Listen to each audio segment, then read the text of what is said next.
हर रोज एक नई कहानी देखने के लिए चैनल को सब्सक्राइब करें और बेल आइकन को दबाना ना भूलें। मालिनी और अक्षरा दोनों देवरानी जेठानी होती हैं। मालिनी के देवर रंजन ने हाल ही में अक्षरा से शादी की होती है। अक्षरा के आने के बाद मालिनी के सास ससुर सुषमा और प्रीतम लाल अक्षरा के ही गुण गाने लगते हैं, जिससे मालिनी को बहुत जलन महसूस होती है। अरे वाह वाह छुटकन बहू, क्या तो स्वादिष्ट खिचड़ी बनाई है। सीख लो बड़की बहू कुछ अपनी नई नवेली देवरानी से। इतना स्वादिष्ट खाना बनाती है तुमसे छोटी होकर भी, और एक तुम हो कि आज तक नमक और चीनी में ऊंच नीच कर रही हो। हैं माँ जी, ऐसा कुछ भी नहीं है। मैं अक्षरा से ज्यादा अच्छा खाना बनाती हूँ, चाहिए तो आजमा लो। अरे ठीक है बड़की बहू, अगर ऐसा ही है तो कल तुम दोनों पिज्जा बनाना। देखते हैं कौन सबसे बढ़िया पिज्जा बनाता है और कौन पीछे रह जाता है। हाँ ठीक है पापा जी। अगले दिन दोनों देवरानी जेठानी पिज्जा बनाती हैं, लेकिन सभी घर वालों को अक्षरा का पिज्जा पसंद आता है। वो सभी उसी की तारीफ करते हैं। बढ़िया, एकदम बढ़िया। छुटकन बहू, पिज्जा का स्वाद एकदम अलौकिक है। सच में मजा आ गया आज तो। थैंक यू पापा जी। ये ले छुटकन बहू तेरा शगुन। शादी के बाद ससुराल में पहले हफ्ते में ही तूने हमारा दिल जीत लिया। अब क्या कहूँ माँ, मेरी चॉइस हमेशा से ही बेस्ट रही है। हाँ हाँ समझ गई बिटुआ। धीरे धीरे जैसे जैसे दिन बीत रहे होते हैं, अक्षरा सुषमा और प्रीतम लाल का दिल जीतते जा रही थी, और मालिनी अपने सास ससुर से दूर। मालिनी को ये सब देखकर बहुत जलन महसूस होती है। तभी वो अपने पति कौशल से अकेले में बात करती है। ओफो मालिनी, तुम भी ना खामखा गुस्से में गरम तवे की तरह तप रही हो। अरे मेरी जान, तुम्हारा पिज्जा भी अक्षरा जैसा ही बना था। ट्रस्ट मी, मैं झूठ क्यों बोलूंगा तुमसे। मुझे तो तुम्हारे हाथ का पिज्जा खाकर बहुत मजा आया था। झूठी तारीफ मत करो कौशल। मैं झूठी तारीफ नहीं कर रहा हूं मालिनी। जब तुम नई नई आई थी तब भी माँ पापा तुमसे बहुत क्लोज हुए थे। ठीक वैसे ही अक्षरा के साथ भी हो रहा है। माँ पापा उससे थोड़े दिनों तक क्लोज हैं, फिर देखना वो उसे चारा तक नहीं डालेंगे। नहीं, ऐसा नहीं है कौशल। उस अक्षरा की बच्ची ने चंद दिनों में ही माँ जी और पापा जी के दिल में ना इस तरह जगह बना ली है, जिसे अब मैं चाह कर भी मिटा नहीं सकती। खैर चलिए, हमें शिवांश के स्कूल की मीटिंग के लिए देर हो रही है। वो हमारा इंतजार कर रहा होगा।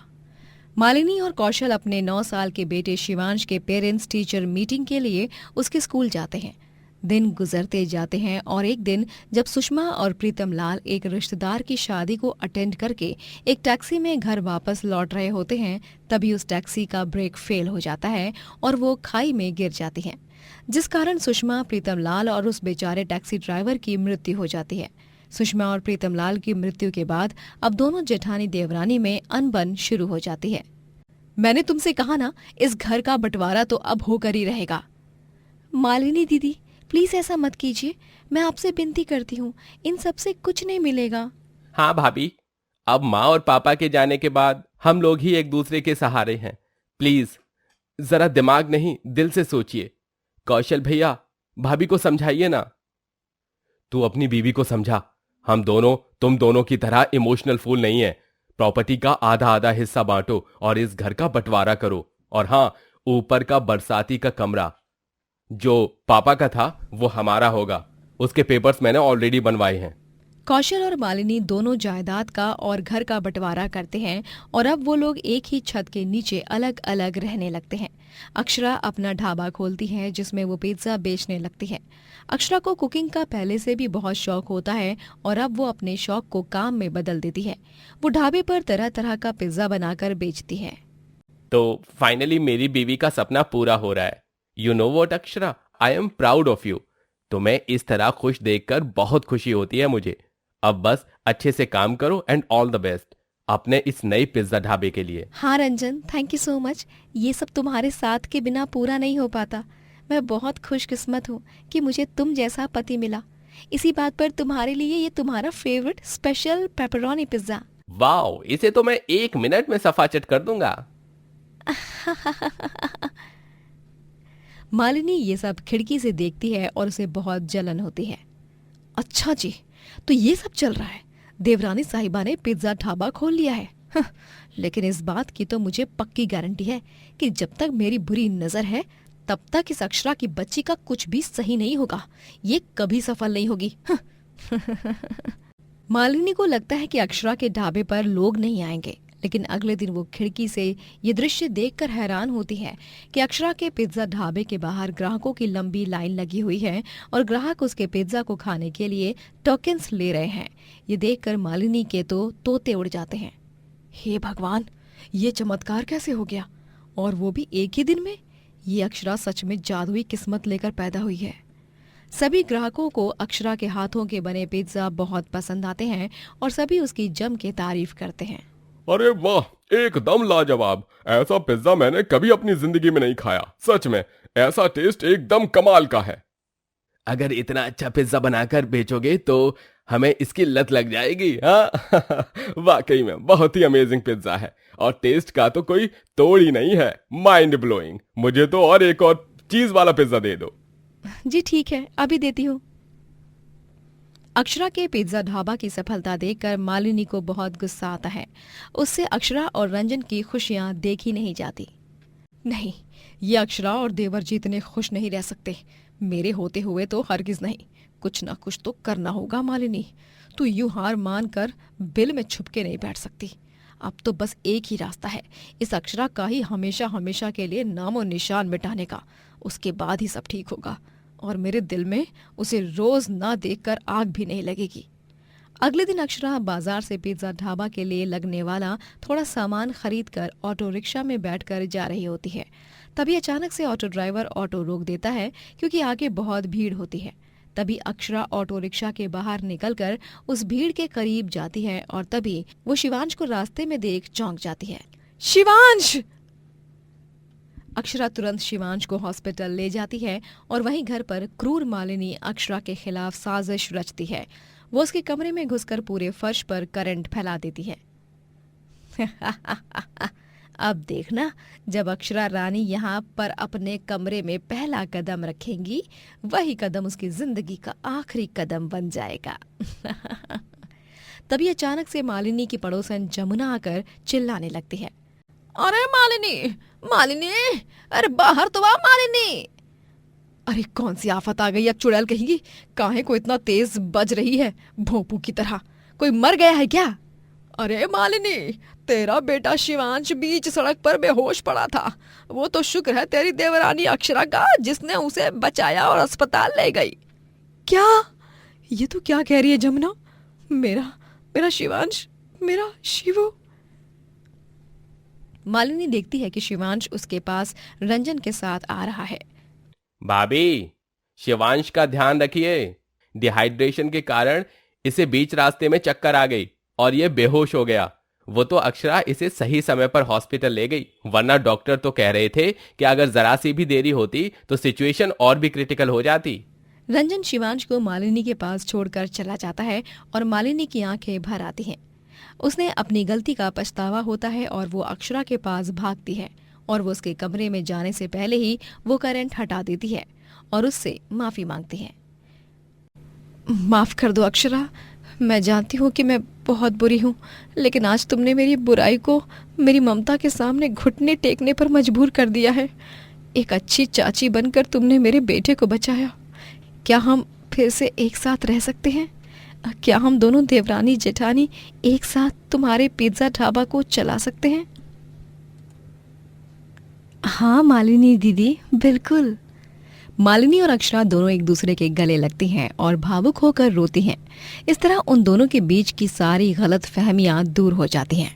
मालिनी सुधर जाती है और दोनों देवरानी जेठानी साथ मिलकर ढाबा चलाने लगते हैं और सब लोग अब घर में एक साथ खुशी से रहने लगते हैं।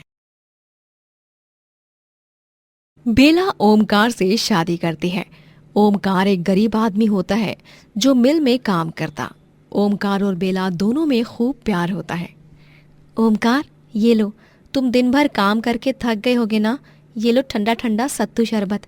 गर्मी बढ़ गई है ना, इसीलिए तुम इसे पी लो, तुम्हें बहुत राहत मिलेगी। शुक्रिया बीबी साहिबा, मेरा इतना ख्याल रखने के लिए।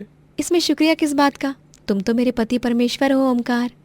लेकिन एक दिन बेला और ओमकार के पड़ोस में एक बंगले में एक अमीर आदमी रहने आ जाता है और बेला रोज अपने घर की खिड़की से उस पर नजर रखती और उसे अपना निशाना बना लेती।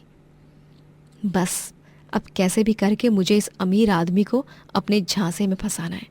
माना कि मैं ओमकार से प्यार करती हूँ, लेकिन मेरे लिए सबसे जरूरी पैसा है, प्यार नहीं। बेला अब उस अमीर आदमी के घर पर जाने लगती है। उसका नाम अभिषेक होता है। वो उसे लुभाती और उसे अपने प्यार के जाल में फंसा लेती और एक दिन वो उससे शादी कर लेती। ये देख ओमकार के पैरों तले जमीन खिसक जाती है। वो जब अभिषेक के बंगले पर आता है तभी बेला उसे लात मारकर गेट से निकाल देती है। बेचारा ओमकार अपने मुंह के बल गिर जाता है। बेला, ये तुमने क्या किया? तुमने मुझे इतना बड़ा धोखा दिया। तुमने इस अमीर आदमी से शादी कर ली, लेकिन तुम तो मुझसे प्यार करती हो ना। हमने 7 फेरे लिए हैं, 7 जन्म साथ निभाने की कसमें खाई हैं। ओमकार, अपनी बकवास बंद करो। मैंने जो भी किया बिल्कुल सही किया। मैं तुमसे भी ज्यादा अभिषेक से प्यार करती हूँ। तुम में है भी क्या? कभी अपनी शक्ल देखी है आईने में? बंदर दिखते हो, न पैसा न क्लास। चलो अब अपनी लंगूर सी शक्ल लेकर यहाँ से दफा हो जाओ। बेला बेचारे ओमकार को धक्के मारकर वहां से निकाल देती है। ओमकार बेला से मिले धोखे के बाद पूरी तरह टूट जाता है। वो रोजाना मिल में जाता और शाम को आकर सो जाता। अब अपने गम को भुलाने के लिए वो मिल में ओवर टाइम करता ताकि वो ज्यादा समय काम में बिताए और उसका मन शांत रहे। वहीं बेला अभिषेक के साथ रहकर अब एक अमीर औरत बन चुकी थी। तभी एक दिन ओमकार की जिंदगी में रुचिता नामक एक लड़की आती है जो उसे एक मंदिर में मिलती है। वो दोनों बहुत देर तक एक दूसरे से बात करते हैं और यूं ही उनकी मुलाकातें होने लगती हैं और उन्हें एक दूसरे से प्यार हो जाता है। रुचिता, मैं तुमसे बहुत प्यार करने लगा हूं। मैं अब तुम्हारे बिना अपनी जिंदगी सोच भी नहीं सकता। तुम हो तो जिंदगी है। क्या तुम मुझसे शादी करोगी रुचिता? हाँ ओमकार, मैं भी तुमसे बहुत प्यार करती हूँ और मैं भी तुमसे शादी करना चाहती हूँ। तो फिर इसी राम सीता मंदिर में हम दोनों शादी कर लें। पंडित जी की कुटिया यहाँ पास में है। मैं अभी उन्हें बुलाकर लाता हूँ। हाँ ओमकार। ओमकार और रुचिता दोनों उस मंदिर में अग्नि को साक्षी मानकर शादी करते हैं और वो दोनों अपना सुखी संसार बसाते हैं। बेला को जब पता चलता है कि ओमकार ने नई शादी कर ली है तब वो जानबूझकर रुचिता और ओमकार को जलाने के लिए उनके घर के पास से कार में महंगी साड़ी और ज्वेलरी पहनकर गुजरती है। लेकिन ओमकार और रुचिता को इस सब से रत्ती भर भी फर्क नहीं पड़ता। रुचिता ओमकार को अपने हाथों से छोले भटूरे बनाकर खिलाती है। ये लो ओमकार, छोले भटूरे खाओ। मैंने प्यार से अपने हाथों से तुम्हारे लिए बनाए हैं, खाओ इसे। आहा, रुचिता, ये छोले भटूरे हैं या क्या है? हाय, मन तो करता है यूं सारी उम्र तुम्हारे हाथों के छोले भटूरे खाता रहूं। चलो चलो, अब ज्यादा नखरे मत करो और अच्छे से खत्म करो। मैं तब तक और भटूरे तल कर लाती हूँ, ठीक है? रुचिता भटूरे तलती है और दोनों मियाँ बीवी प्यार से एक दूसरे को वो छोले भटूरे खिलाते हैं। एक दिन ओमकार जिस मिल में काम करता है उसमें आग लग जाती है, जिस कारण उसका काम अब बंद हो जाता है और तो और उसे कहीं और काम नहीं मिलता। ओमकार को यूं परेशान देखकर रुचिता को बिल्कुल अच्छा नहीं लगता। तभी वो सोचती है कि वो अब पैसे कमाएगी। ओमकार, क्यों ना मैं अब छोले भटूरे बेचकर पैसे कमाऊं? मैं एक छोटा सा ढाबा खोलूंगी और उसी के सहारे पैसे कमाऊंगी। नहीं रुचिता, तुम काम मत करो। मैं हूं ना, आज नहीं तो कल मुझे नौकरी मिल ही जाएगी। ओमकार, मैं समझ सकती हूँ, लेकिन मुझे भी घर पर खाली बैठकर बोर लगता है। इसीलिए मैं चाहती हूँ कि मैं भी कुछ करूँ। प्लीज मुझे छोले भटूरे का ढाबा खोलने दो ना। अच्छा बाबा, ठीक है। अगर तुम दिल से काम करना चाहती हो तो मैं तुम्हें रोकूंगा नहीं। रुचिता अब अपना छोटा सा ढाबा खोलती है और उसमें छोले भटूरे बेचने लगती है। धीरे धीरे ही सही, लेकिन उसका ढाबा चल पड़ता है और लोगों को उसके हाथ के बने छोले भटूरे का स्वाद बहुत अच्छा लगता है। अरे वाह वाह रुचिता बहन, क्या छोले भटूरे बनाए हैं! एकदम स्वादिष्ट, एकदम जायकेदार। हाँ, मुझे जरा दही दो ना। कसम से आज तक के सबसे बेस्ट छोले भटूरे हैं ये। बहुत अच्छा लगा इसे खाकर। धन्यवाद भाई साहब। रुचिता अपने ढाबे से अच्छे से पैसे कमाने लगती है। वहीं ओमकार को एक नई मिल में नौकरी लग जाती है। लेकिन बेला की जिंदगी उथल पुथल हो जाती है। अभिषेक बेला के होते हुए अब एक नई लड़की से शादी कर लेता है और वो उसे घर में लाता है। ये सब क्या है अभिषेक? ये लड़की कौन है? और तुम दोनों के गले में ये वरमाला? हाँ, ये क्यों है? बोलो अभिषेक, जवाब दो। बेला, अब तुम्हारा टाइम भी खत्म हो चुका है और अब बारी है दूसरी लड़की की। मैं ऐसे ही हर 2 महीने में लड़कियां बदलता रहता हूँ। शायद तुम्हें पता नहीं, मैं एक बहुत बड़ा अय्याश हूँ और अब तुम्हारा मेरी हर एक चीज से हक जा चुका है, इसलिए अभी गेट आउट। क्या? नहीं, तुम मेरे साथ ऐसा नहीं कर सकते अभिषेक, तुम मेरे साथ ऐसा नहीं कर सकते। अरे चल निकल यहाँ से, बड़ी आई। अभिषेक बेला को धक्के मारकर बंगले से बाहर कर देता है। अब बेला के पास कहीं जाने का ठिकाना नहीं था। बेला का खुद का परिवार भी उसे उसकी बुरी हरकतों की वजह से नहीं अपनाता। उसके पास अब अपनी गरीब सौतन छोले भटूरे वाले रुचिता से मदद लेने के अलावा और कोई रास्ता नहीं था। वो रुचिता के ढाबे पर जाती है और उससे कहती है, रुचिता, मुझे माफ कर दो, लेकिन मुझे मदद की बहुत ज़रूरत है। मुझे बस कुछ दिनों के लिए तुम्हारे और ओमकार के घर पर रहने दो। मैं मुफ्त में नहीं रहूंगी, पैसे दूंगी। मैं तुम्हारे ढाबे पर काम करूंगी। प्लीज़ मुझे रख लो अपने घर। मैं तुमसे वादा करती हूँ कि मैं तुम्हारे और ओमकार के बीच बिल्कुल नहीं आऊंगी। ठीक है बेला, तुम हमारे साथ कुछ दिनों तक रह सकती हो। Thank you so much Ruchita. वैसे रिश्ते में तो हम दोनों एक दूसरे की सौतन लगते हैं, लेकिन उसके बावजूद भी तुमने मेरी मदद की। मैं पैसे जुटाकर तुरंत निकल जाऊंगी। बेला रुचिता को अपने साथ हुए धोखे के बारे में भी बताती है। पहले तो ओमकार बेला को घर में लेने से मना करता है, लेकिन जब रुचिता उसे समझाती है तब वो मान जाता है। अब बेला रुचिता के ढाबे पर काम करती है और उसका हाथ बटाती है, लोगों को छोले भटूरे परोसती है। ओमकार और रुचिता को लगता है कि बेला सच में सुधर चुकी है, लेकिन बेला के मन में कोई और ही प्लान चल रहा होता है। वो एक रात उन दोनों के खाने में जहर मिला देती है और उनके संदूक में रखी हुई उनके खून पसीने से कमाई हुई जमा पूंजी चुरा कर भागने लगती है। तभी उसे पुलिस पकड़ लेती है। Oh no! अरे मैडम, इतनी भी क्या जल्दी है भागने की? अब आप सीधा जेल जाएंगी। रुचिता और ओमकार वहां पर आते हैं और उन्हें जिंदा देखकर बेला चौंक जाती है। ये क्या, तुम दोनों जिंदा हो? हमने तुम्हें खाने में जहर मिलाते हुए देख लिया था और तभी हमें पता चल गया था कि तुम किसी बुरे प्लान को ही अंजाम देने जा रही हो।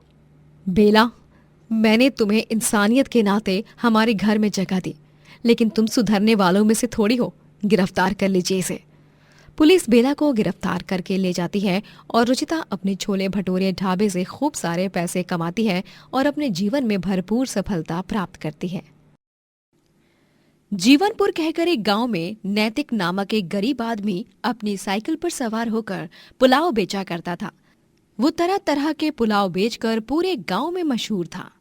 अरे वाह भाई वाह, ये तो मजा ही आ गया भैया। इतना स्वादिष्ट मटर पुलाव तो हमने अपन जीवन में कबू खाया ही नहीं। आहा। सच यार, इतना मजेदार तवा पुलाव तो मैंने भी अपने जीवन में कभी नहीं खाया। दिल खुश हो गया। मुझे तो और एक प्लेट खाना है बॉस। इस तरह नैतिक के पुलाव सभी को बहुत पसंद आते।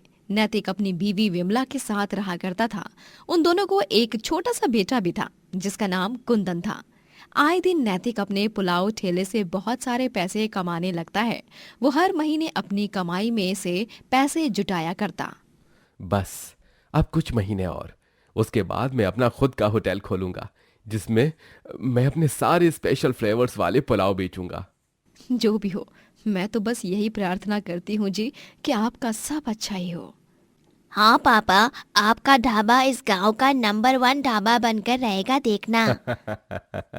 शुक्रिया मेरे छोटू हीरो।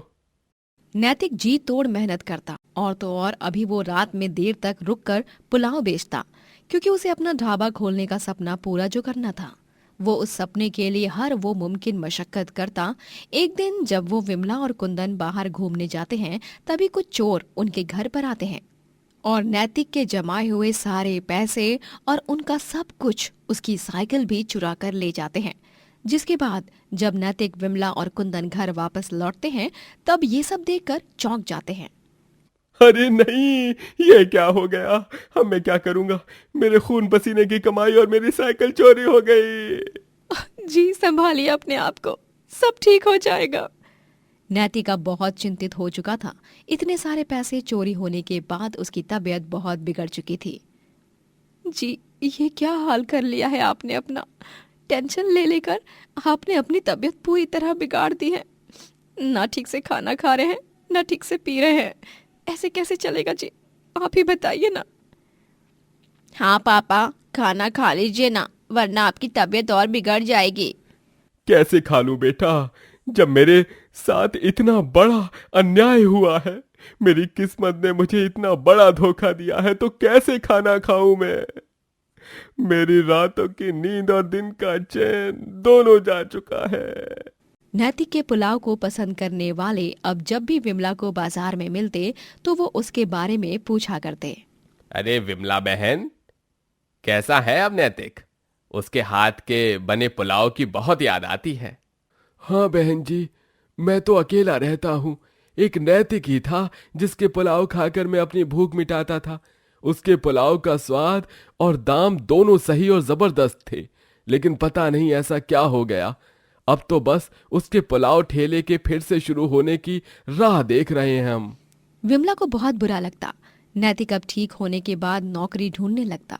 वो खुद का ढाबा या ठेला खड़ा करने के लायक तो रहा नहीं था, इसीलिए वो अभी दूसरे के ढाबे या ठेले पर जाकर काम मांगने लगता है। भाई जी, क्या मुझे आपके ढाबे पर काम मिल सकता है? मैं बहुत अच्छा पुलाव बनाता हूँ। आप तो मुझे जानते ही होंगे। आपका बेटा भी एक बार मेरी साइकिल ठेले पर आकर पनीर पुलाव खाकर गया था। अरे चल चल, दिमाग मत सटका और अपना मुंह उठाकर निकल जाए यहां से। तुझे यहां कोई काम नहीं मिलेगा। एक पुलाव बेचकर मशहूर हुए नहीं तो महाशय खुद को हीरो समझने लगे हैं। दो कौड़ी की औकात नहीं है और बड़ा आया डींके हाँकने। देखिए, मैंने आपसे बहुत ही अच्छे से बात की है, आप यूं बदतमीजी से क्यों पेश आ रहे हो फिर? अबे निकल यहां से। क्यों धंधे के टाइम पर भेजा फ्राई कर रहा है? बेचारा नैतिक कई जगहों पर 5 से 6 दिनों तक जा जाकर नौकरी ढूंढता है, लेकिन उसे कहीं पर नौकरी नहीं मिलती। वो बहुत परेशान हो जाता है। पता नहीं विमला, क्या होगा अब हमारा। इतना अच्छा पुलाव बनाता हूं मैं, लेकिन मुझे किसी भी ढाबे वाले ने काम नहीं दिया। जी आप निराश मत होइए, मैंने एक काम ढूंढा है, एक स्कूल में साफ सफाई का। वहां पर तनख्वाह भी ठीक ठाक है। आधा खर्च मैं उठाऊंगी, आधा आप उठाना।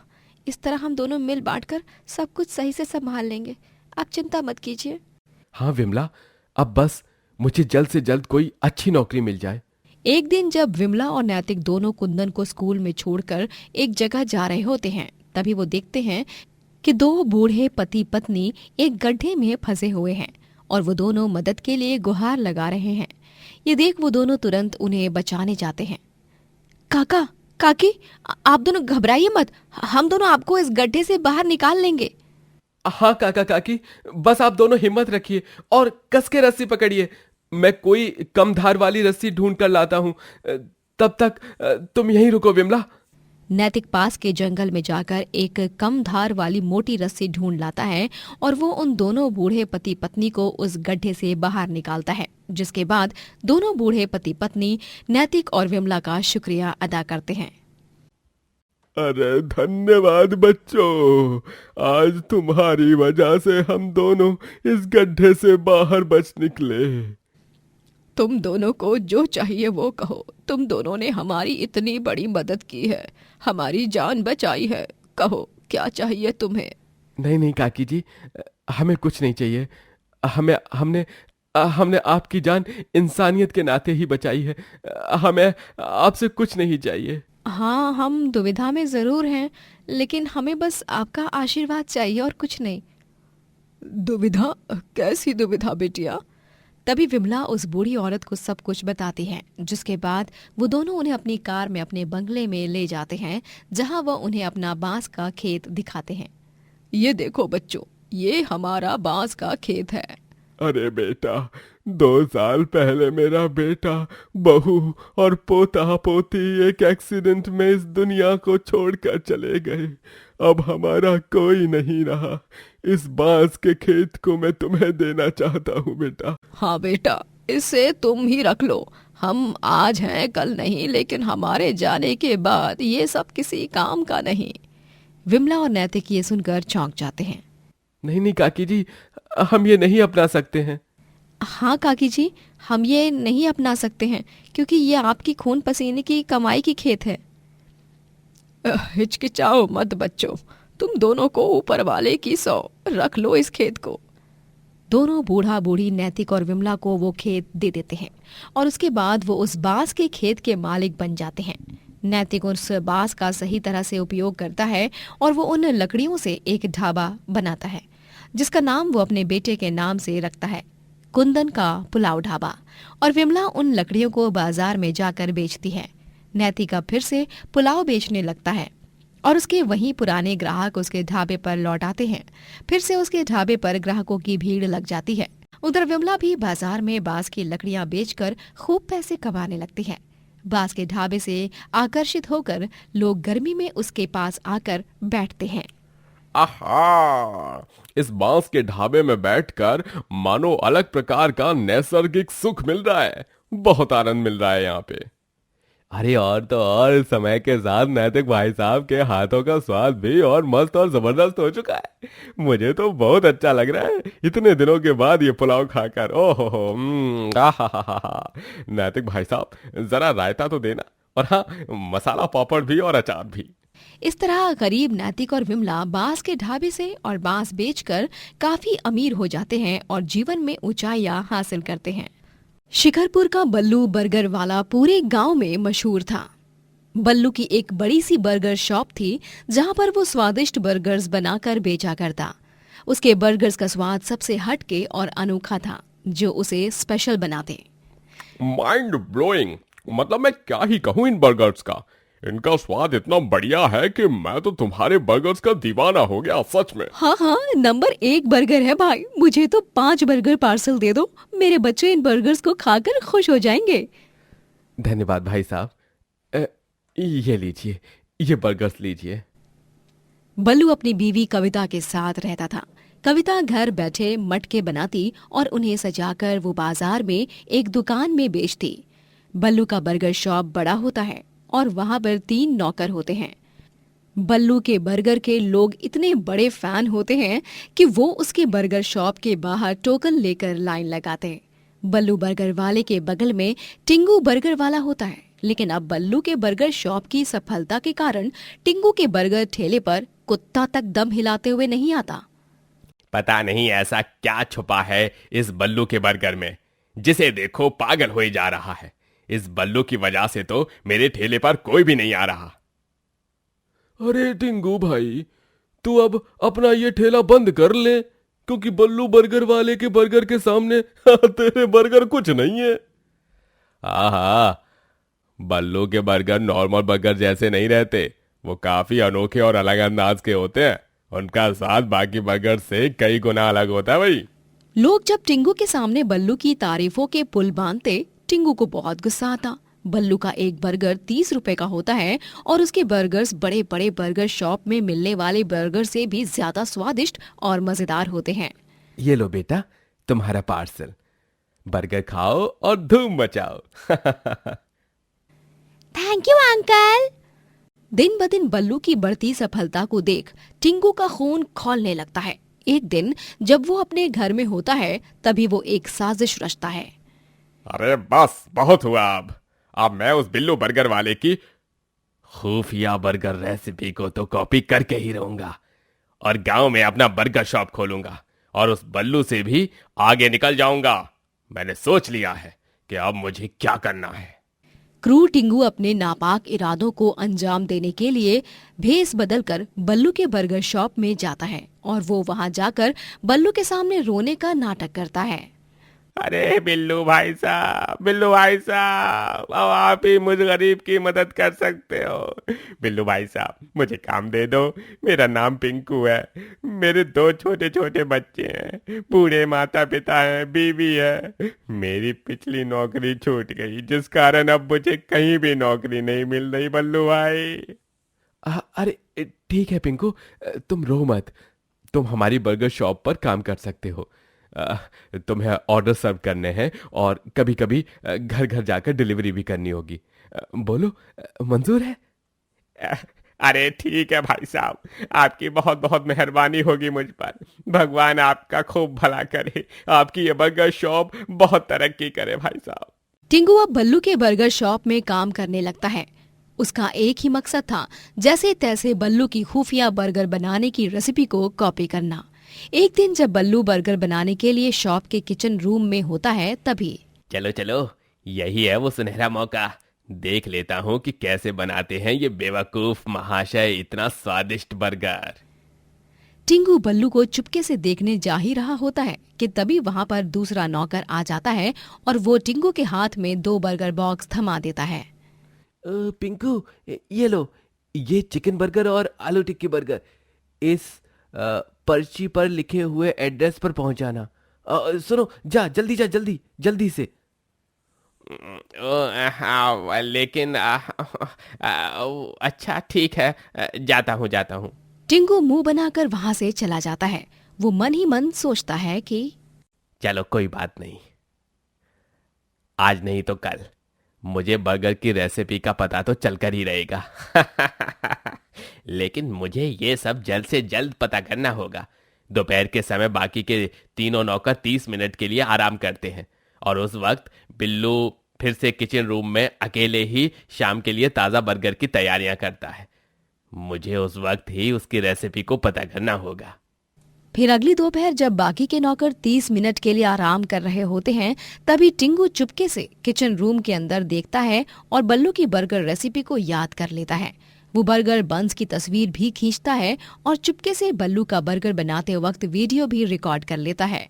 अगले दिन टिंगू बल्लू की बर्गर शॉप पर आता ही नहीं और वो अपना खुद का एक नया बर्गर शॉप खोल लेता है, जिसमें वो बल्लू के जैसी सेम डिट्टो रेसिपी को फॉलो करके बर्गर्स बनाता है।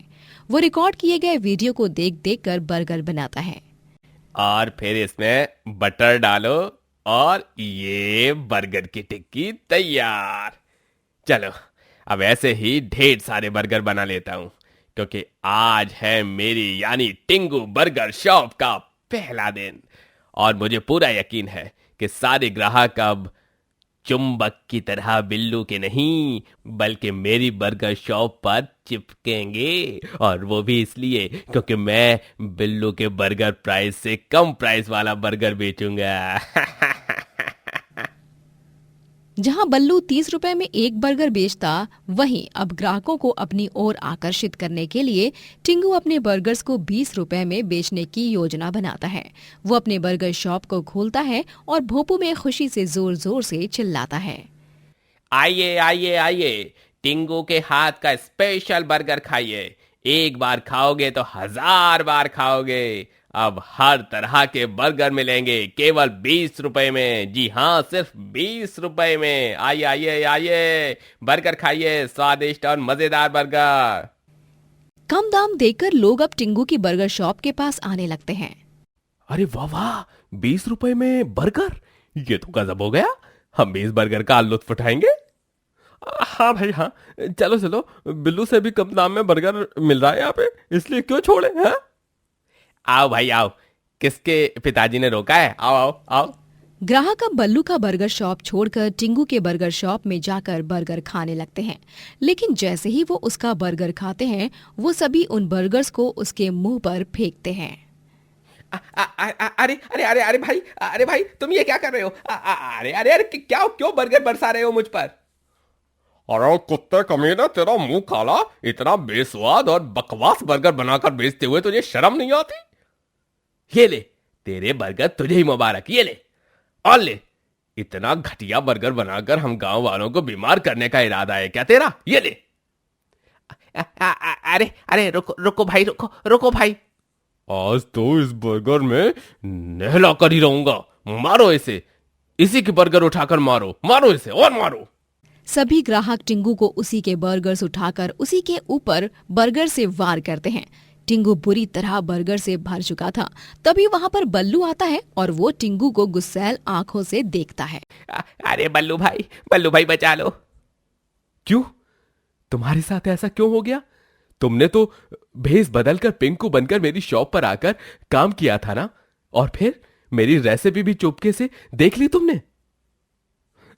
अरे तो फिर ये लोग मुझे तुम्हारी रेसिपी के अनुसार बनाए हुए बर्गर से ही क्यों मार रहे हैं? क्योंकि मैंने जो रेसिपी तुम्हारे सामने बनाई थी वो तो गलत रेसिपी थी। असली रेसिपी तो आज तक किसी को पता ही नहीं है और ना ही पता चलेगी। हाँ? मुझे पता चल गया था कि तुम टिंगू ही हो जो भेष बदलकर मेरी शॉप पर आए हो। टिंगू का भांडा अब फूट चुका था। उसे इस गलती को करके बहुत शर्मिंदगी महसूस होती है और वो गांव छोड़कर भाग जाता है। सभी गांव वाले बल्लू की प्रशंसा करते हैं। अरे भाई बिल्लू भाई, नंबर 1 बर्गर आपका था, है और आपका ही रहेगा। अरे हाँ बिल्लू भाई, जब तक सूरज चांद रहेगा बिल्लू भाई का बर्गर कायम रहेगा। धन्यवाद भाइयों, धन्यवाद।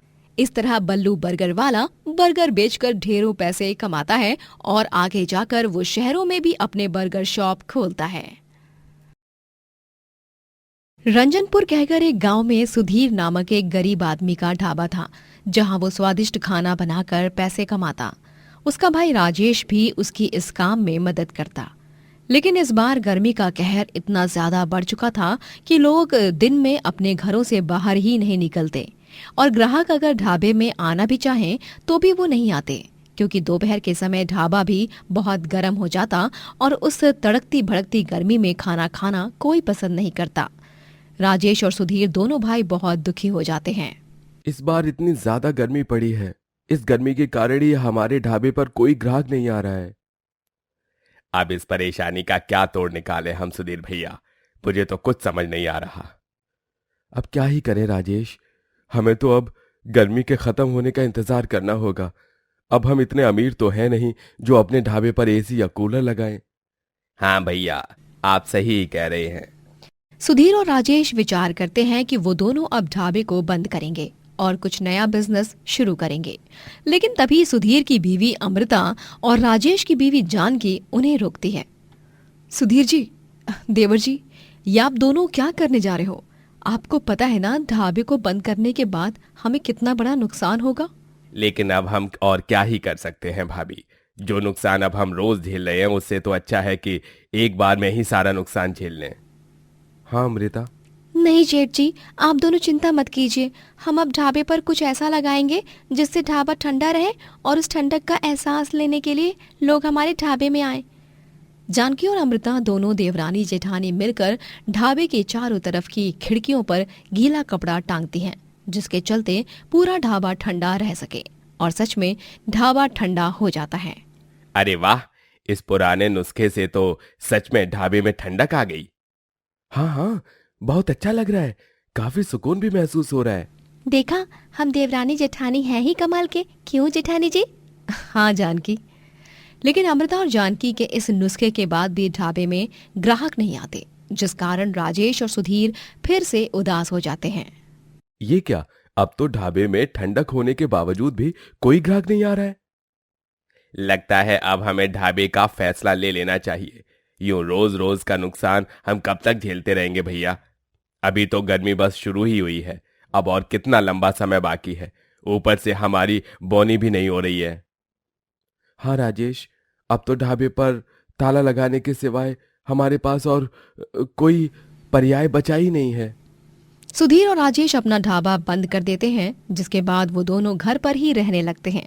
सुधीर और राजेश की बूढ़ी माँ अनुजा कहती हैं, चिंता मत करो बच्चों, कुछ ही दिनों में सब कुछ ठीक हो जाएगा और जब ठीक होगा तो पहले से भी बहुत अच्छा हो जाएगा।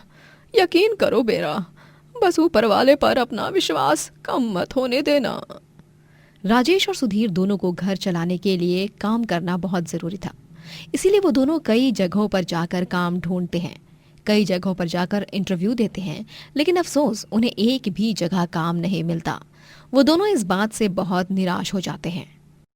पिछले एक हफ्ते से इस भीषण गर्मी में काम ढूंढ रहे हैं, लेकिन अभी तक एक काम नहीं मिला। क्या दिन आ गए हैं। पता नहीं अगले कुछ महीने कैसे बीतेंगे, मुझे तो बहुत चिंता सता रही है अभी से। एक दिन सुधीर एक अखबार में एक कुकिंग कंपटीशन के बारे में पढ़ता है। अरे वाह, एक कुकिंग कंपटीशन और जीतने वाले को मिलेंगे पूरे 35 लाख रुपए। ये तो एक बहुत ही सुनहरा मौका है। भैया, आपको इस कंपटीशन में हिस्सा लेना ही होगा। ये कंपटीशन आपके लिए है भैया। हाँ जेठ जी, राजेश जी बिल्कुल सही कह रहे हैं। ये कंपटीशन आपके लिए ही है, क्योंकि आप जैसा बढ़िया और स्वादिष्ट खाना कोई बना ही नहीं सकता। जा बेटा जा, जीता। मेरा आशीर्वाद तो हमेशा तेरे साथ ही है, फिर चाहे तू कहीं भी चला जाए। ये खास मौका अपने हाथ से जाने मत देना सुधीर जी। इस कंपटीशन को जीत कर ही आना। घर वाले सुधीर को कंपटीशन में भाग लेने के लिए प्रोत्साहित करते हैं और सुधीर उस कंपटीशन में भाग ले लेता है। वहाँ पर देश के बहुत बड़े बड़े जजेस आते हैं और एकदम राजसी सजावट की गई होती है। सुधीर बहुत घबराया हुआ था। नमस्ते। आज इस प्रतियोगिता में जो व्यक्ति सबसे अनोखी, सबसे स्वादिष्ट और सबसे लजीज खाद्य पदार्थ बनाएगा वही विजेता घोषित किया जाएगा। तो अब आप सभी का समय शुरू होता है। अब सुधीर ने अपने साथ माता रानी की छोटी सी मूर्ति लाई होती है, जिसे वो अपने साथ रखकर खाना बनाता है। वो भगवान का नाम लेता है और शुरू हो जाता है। सभी प्रतियोगी जी जान लगा देते हैं। वहाँ सुधीर का परिवार उसकी जीत के लिए प्रार्थना कर रहा होता है और जब नतीजा सुनाने की बारी आती है तब सभी जजेस को सुधीर के डिशेस ये बहुत पसंद आते हैं और सुधीर वो कुकिंग कंपटीशन जीत जाता है और उसे पूरे 35 लाख रुपए का इनाम भी मिलता है। जज अखिलेश को सुधीर का खाना बहुत पसंद आता है। सुधीर, कहाँ चुप बैठे हो तुम? तुम्हें अंदाजा भी है क्या इस बात का कि तुम कितना अच्छा खाना बनाते हो? तुम हीरा हो, हीरा। धन्यवाद अखिलेश सर। आप जैसे नंबर 1 मास्टर शेफ के मुंह से ये तारीफ सुनकर तो मेरा खाना बनाना सार्थक हो गया। तुमने पुराने जमाने के महाराजाओं के जमाने की खोई हुई डिशेस बनाई हैं। मीठे से लेकर तीखे तक, खट्टे से लेकर कड़वे तक, हर एक चीज एकदम परफेक्ट है तुम्हारी। सुधीर, मैं तुम्हारे साथ एक कुकिंग शो बनाना चाहता हूँ। क्या तुम राजी हो? ये सुनकर तो सुधीर की खुशियां 7वें आसमान पर होती हैं। वो तुरंत हाँ कह देता है। जी सर, मैं आपके साथ कुकिंग शो करने के लिए तैयार हूँ। ये तो मेरा सौभाग्य ही होगा। Great then. सुधीर अब अखिलेश के साथ कुकिंग शो बनाता है और वो उसमें तरह तरह के पदार्थ बनाता है। और तो और कंपटीशन में जीते 35 लाख रुपयों से वो गांव में अपने रेस्टोरेंट भी बनाता है, जिनमें कूलर्स और एसी लगे हुए होते हैं। जानकी, माँ, भाभी, जल्दी आइए, सुधीर भैया टीवी पर आने वाले हैं। 8 बजने वाले हैं। सुधीर के परिवार वाले उसका कुकिंग शो देखते हैं और बहुत खुश हो जाते हैं। और इसके बाद हमें जरूरत होगी थोड़ी चुकंदर रस और पुदीने की। ये रेसिपी करीबन 674 साल पुरानी है, जब राजा गोविंदनाथ ने अपनी बेटी के लिए ये बनाई थी। हाय, नजर ना लगे मेरे बेटे को। थू थू थू थू थू। आखिरकार इन्होंने कर दिखाया। सुधीर की तरक्की देखकर राजेश को अब जलन होने लगती है और वो जायदाद का बंटवारा करने की बात करता है। ये तू क्या कह रहा है राजेश? तेरा दिमाग तो ठिकाने पर है ना? हाँ भैया, मेरा दिमाग ठिकाने पर ही है। मुझे बस अपना हिस्सा दे दीजिए और जानकी और मुझे अलग रहने दीजिए। राजेश की ये बात सुनकर सुधीर, अमृता और अनुजा को बहुत बुरा लगता है। राजेश और जानकी दोनों अलग हो जाते हैं और अपना जीवन यापन खुद करने लगते हैं। लेकिन धीरे धीरे समय के साथ राजेश और जानकी को जलन के बदले अपनों की कमी महसूस होने लगती है और वो दोनों फिर से अपने घर लौट आते हैं और राजेश और सुधीर दोनों भाई फिर से एक साथ मिलकर अपने रेस्टोरेंट को संभालते हैं। और सुधीर अपने कुकिंग शो से बहुत मशहूर हो जाता है और आगे जाकर वो भी एक मास्टर शेफ बन जाता है। रिद्धिमा एक गरीब महिला होती है। वो एक विधवा होती है। एक हादसे में उसने अपने पति अभिमन्यु और सास कादम्बरी को खो दिया था। अब उसके घर पर उसके जेठ जेठानी धीरज और कुमुद उस पर खूब अत्याचार करते। ओ महारानी, चल खाना छोड़ और मेरी मालिश करने चल, वरना बहुत बुरा होगा। लेकिन जीजी, मैंने तो अभी खाना शुरू भी नहीं किया। मुझे बहुत जोरों की भूख लगी है। मुझे खाना खाने दे दीजिए ना जीजी। 2 दिन बाद जाकर तो मुझे रोटी मिली है। 2 दिन से तो आपकी सजा का पालन ही कर रही हूँ ना। ज्यादा जुबान मत लड़ा। जितना कहा है ना तुझसे उतना ही कर, समझी तू? ठीक है जीजी। रिधिमा बेचारी अपने खाने की थाली नीचे रख देती है और उठकर कुमुद के पैरों की मालिश करने लग जाती है। एक दिन कुमुद और धीरज से मिलने उनके घर पर धीरज का बॉस आता है, जिसका नाम तारक होता है। रिधिमा उनके लिए बहुत स्वादिष्ट लिट्टी चोखा बनाती है, जो खाकर तारक बहुत खुश हो जाता है और वो रिधिमा की बहुत तारीफ करता है। क्या बात है धीरज और कुमुद, तुम्हारे घर की नौकरानी तो बहुत ही स्वादिष्ट खाना बनाती है। मजा ही आ गया सच में। ये लिट्टी चोखा नहीं, ये तो अमृत है, अमृत। ओ सर, ये जो लिट्टी चोखा है ये इस नौकरानी ने नहीं, मैंने बनाया है। अरे वाह, फिर तो इसका पूरा श्रेय तुम्हें ही जाता है। सुपर्ब। रिधिमा के बनाए हुए लजीज लिट्टी चोखे का श्रेय कुमुद ले जाती है। उन्होंने तो बॉस को रिधिमा उनकी नौकरानी है ये बताया होता है, जबकि वो कुमुद की देवरानी होती है। दिन बीतते जाते हैं और कुमुद बेचारी रिधिमा से बहुत काम करवाती है, लेकिन खाना नहीं देती, जिससे दुखी और परेशान आकर एक दिन रिधिमा उनका घर छोड़कर चली जाती है। अब वो दूसरे लोगों के घर पर काम करने लगती है। वो पैसे कमाकर एक किराए के मकान में रहने लगती है। एक दिन उसके घर पर उसकी पड़ोसन बीना आकर उसके बनाए हुए लिट्टी चोखा को चखती है और कहती है, ओए होए होए होए होए, वाह वाह रिधिमा बहन, तुम्हारे हाथ के लिट्टी चोखे का तो सच में कोई जवाब नहीं। धन्यवाद बीना बहन जी। रिधिमा बहन, मैं तो कहती हूँ कि तुम अपना एक ठेला लगा लो। यूं घर के काम करने से अच्छा तो यही है कि तुम चौक पर ठेला लगाओ और लिट्टी चोखा बेचकर ढेरों पैसे कमाओ। हाँ, लेकिन मेरे हाथ के लिट्टी चोखा को लोग पसंद तो करेंगे ना? मेरा मतलब। ओफो, तुम भी ना बहुत सोचती हो। तुम हिम्मत रखो और फिर देखना सभी को तुम्हारे हाथ का बना लिट्टी चोखा कितना पसंद आता है। रिधिमा पड़ोसन की बात मानती है और वो गांव के बाजार में जाकर एक ठेला खरीदती है और कुछ बर्तन भी खरीदती है। वो अगली सुबह से चौक पर लिट्टी चोखा बेचने लगती है। लिट्टी चोखा ले लो, लिट्टी चोखा, स्वादिष्ट स्वादिष्ट लिट्टी चोखा ले लो, ले लो, लिट्टी चोखा ले लो, एक बार तो खा के देखना ही होगा। ऐसा लिट्टी चोखा पहले कभी नहीं खाया होगा। तभी ठेले के पहले दिन ही रिधिमा के ठेले पर ग्राहकों की लंबी लंबी कतार लग जाती है और सभी को उसके हाथ का लिट्टी चोखा बहुत पसंद आता है। अरे गजब, एकदम मजेदार बना है ये लिट्टी चोखा। ऊपर से सरसों की चटनी के साथ तो इसे खाने में और भी ज्यादा मजा आ रहा है। हाँ हाँ, मेरी नानी मासी इस तरह का लिट्टी चोखा बनाया करती थी। आज इस लिट्टी चोखा को खाकर उनकी याद आ गई। इस लिट्टी को हम घी में डुबा डुबा कर मजे से खाते थे। नानी माँ घर में ही घी बनाया करती थी। रिधिमा का लिट्टी चोखा ठेला बहुत अच्छे से चलने लगता है। लोग उसके ठेले पर लिट्टी चोखा खाने के लिए टोकन्स लेकर खड़े रहते।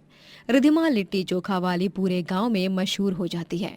जब ये सब कुमुद और धीरज को पता चलता है, तब उन दोनों को बहुत जलन महसूस होती है। बहुत तरक्की कर रही है ना ये बिल्लो रानी, इसे तो मजा चखाना ही होगा। हाँ कुमुद, कुछ ऐसा सोचो जिससे उस बेवकूफ रिधिमा का लिट्टी चोखा ठेला ही उसे ले डूबे। क्रूर कुमुद और धीरज बेचारे रिधिमा के लिट्टी चोखा की सामग्री में हानिकारक पाउडर की मिलावट करते हैं और चुपके से वहां से भाग जाते हैं। जब ग्राहक उस लिट्टी चोखा को खाते हैं, तभी वो सब बीमार होने लगते हैं। सभी गांववासी आकर रिधिमा के ठेले को तोड़ने लगते हैं। ये आप सब क्या कर रहे हैं? मेरा ठेला मत तोड़िए, भगवान के लिए ऐसा मत कीजिए, मैं आपसे विनती करती हूँ। अरे बेशरम औरत, तेरे हाथ का बना लिट्टी चोखा खाकर मेरे बेटे की तबीयत इतनी खराब हुई है कि मैं क्या बताऊं। तेरा मकसद ही था कि तू सभी गांव वालों की जान लेगी, इसीलिए तूने अपने लिट्टी चोखा में मिलावट की। मिलावट? ये आप लोग क्या कह रहे हैं? मैंने कोई मिलावट नहीं की। उल्टा मैं तो सभी की सेहत को ध्यान में रखते हुए लिट्टी चोखा बनाती हूँ, साफ और शुद्ध तरीके से। हर चोर अपनी चोरी पकड़ी जाने पर अचानक से एक्टर बनी जाता है। चल चल, ज्यादा एक्टिंग मत कर अभी और इस गांव से निकल जा। अगर तू इस गांव में दोबारा दिखाई दी तो तेरे वो हाल करेंगे जो तूने अपने सपने में भी कभी नहीं सोचे होंगे। सभी गांव वाले मिलकर रिधिमा को वहां से निकाल देते हैं। बेचारी रिधिमा को ना चाहते हुए भी अपना सामान लेकर उस गांव को छोड़कर जाना पड़ता है। ये सब देखकर धीरज और कुमुद को बहुत खुशी होने लगती है। वो दोनों तो उस रात अपने घर पर बाहर का खाना मंगवा कर पार्टी करते हैं। वहीं बेचारी रिधिमा भटकते भटकते दूसरे गांव के जंगल में पहुंच जाती है और थक जाने के बाद वो वहीं पर रुक जाती है। लगता है मेरा यहीं पर रहना सही रहेगा। हे ईश्वर, आप तो जानते ही हो कि मैं बेकसूर हूँ, मैंने कोई गुनाह नहीं किया, तो ये किस बात की सजा मिल रही है मुझे? ऐसा भी क्या गलत किया है मैंने किसी का, जो हर दुख दर्द मेरे दामन में ही आता है। रिधिमा बहुत दुखी थी। वो जंगल में ही रहती और वहीं पर एक पेड़ पर घर बनाती है और तभी उसे ख्याल आता है कि वो अब उसी पेड़ पर बने घर में रहकर वहां अपना ढाबा खोलेगी। बस बहुत हो गया, मैं अब अपना गुजारा करने के लिए अपना लिट्टी चोखा ढाबा खोलूंगी। इसी ट्री हाउस में मैं लिट्टी चोखा भी बेचूंगी और तो और यहीं पर रहूंगी भी। रिधिमा उसी ट्री हाउस पर और भी कई सारे घर बना लेती है जिनमें वो अपने ग्राहकों को लिट्टी चोखा परोसती है। इस तरह ग्राहक रिधिमा के लिट्टी चोखा ट्री हाउस ढाबे में आकर बड़ी ही खुशी से उसके हाथ का बना लिट्टी चोखा खाते हैं। ये सारे ग्राहक दूसरे गांव के होते हैं, इसीलिए वो सब इस बात से अनजान थे कि रिधिमा को उसके गांव से निकाल दिया गया है। ये लीजिए आपका 2 प्लेट लिट्टी चोखा ठंडी ठंडी दही के साथ। लोग उस जंगल में कैंपिंग करने और पिकनिक मनाते हैं। तभी वो रिधिमा के हाथ का बना लिट्टी चोखा खाते हैं और उस ट्री हाउस ढाबे में बैठकर वातावरण के साथ साथ अपना जीवन का कुछ अच्छा पल बिताते हैं। एक दिन रिधिमा की पड़ोसन बीना उसके घर का सारा सामान इकट्ठा करके उसके जेठ जेठानी धीरज और कुमुद के पास जाती है और उन्हें वो सामान लौटा देती है। हमें नहीं पता कि वो गांव में सबकी जान के साथ खेलकर अब कहाँ गई है अपना मुंह छुपाने। पता नहीं उसने ऐसा क्यों किया। खैर, ये उसके घर के कुछ सामान पड़े थे, ये आप रख लीजिए। ठीक है, मैं चलती हूँ। जैसे ही बीना वहां से जाती है, धीरज और कुमुद आपस में बात करते हैं। सच में बहुत बुरी तरह फंसाया है हमने उसे। किसी को पता भी नहीं कि मिलावट उसने नहीं बल्कि हमने की थी, जिसकी सजा बेचारी अब खुद भुगत रही है। बीना ये देखकर हैरान रह जाती है और वो तुरंत जाकर पुलिस स्टेशन में कुमुद और धीरज की कंप्लेन करती है, जिसके बाद पुलिस उन्हें मार मार कर उनसे उनका गुनाह कबूल करवा ही लेती है। बीना के इस कदम के कारण रिधिमा की खोई हुई इज्जत उसे फिर से मिल जाती है और सभी गांव वाले उससे माफी मांगते हैं। धन्यवाद बीना बहन, अगर आज आप नहीं होती तो न जाने ये सब कुछ हो भी पाता या नहीं, मुझे अपनी खोई हुई इज्जत वापस मिल भी पाती या नहीं। आपका सच में लाख लाख धन्यवाद। जीजी और भाई साहब ने जो मेरे साथ किया वो बहुत गलत किया। छोड़ो ना उन सब बातों को, अब तुम एक नई शुरुआत करो रिधिमा और फिर से अपने लिट्टी चोखा को बेचना शुरू कर दो। हाँ बहन जी। रिधिमा फिर से अपना लिट्टी चोखा ठेला शुरू करती है और ढेर सारे पैसे कमाती है और पैसे कमाकर आगे जाकर वो एक बड़ा ढाबा खोलती है। लिट्टी चोखा बेचकर वो खूब तरक्की करती है और बहुत नाम भी कमाती है। दोस्तों, अगर आपको ये कहानी पसंद आई तो लाइक करें, शेयर करें और कमेंट करके बताएं कि कहानी में आपको सबसे अच्छा क्या लगा।